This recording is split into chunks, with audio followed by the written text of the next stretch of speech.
Hi, I'm Randy Ellis, and I'm an economist in the economics department in the College of Arts and Sciences. I specialize in health economics, and I'm going to be talking about ways we pay for primary care and an innovation we're using and is being adopted in Massachusetts for trying to change primary care payments. So primary care providers, the ones who you see when you have get your vaccines and routine care, are mostly paid by fee for service. And the fees are too low is one problem because they're not set the same for primary care as for other specialties. A second problem is that it costs a lot of effort for primary care doctors to manage patients who see specialists, who go to the emergency room or go to the hospital. They're not compensated extra for that. It's just extra work they have to do during the same visits they actually have. And then a third problem is that even if you adjust for this complexity, the current amount spent on primary care is too low in the US. There just isn't enough resources for them compared to all the money we spend on hospitals and specialty care.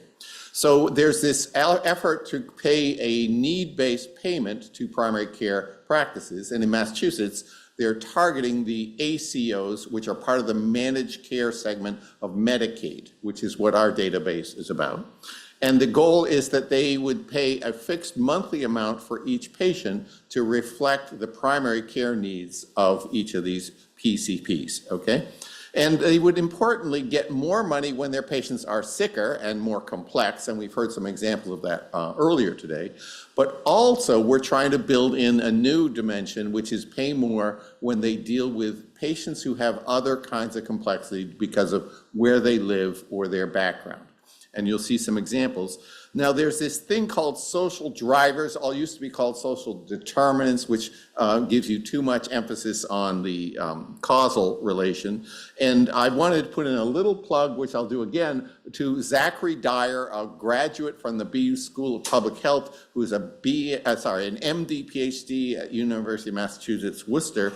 And he came up with a wonderful index called the Structural Racism Equality Index, which is this mentioned in this health affairs title. And he's the one who developed these 9 dimensions or domains of thinking about the social factors that influence the cost of patients that are not strictly diseases, they're environmental and other factors about the patient.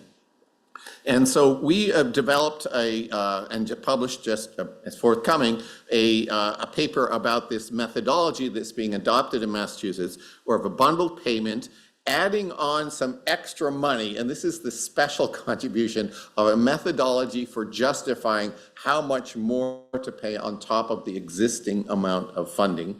And in doing that, what we did is took the amount for each patient that is spent on specialty care and hospital care, and we then allocated a fraction of that to the amount we want to pay for the primary care practices. And so the key concept is they'll get a bundled payment, not fee for service.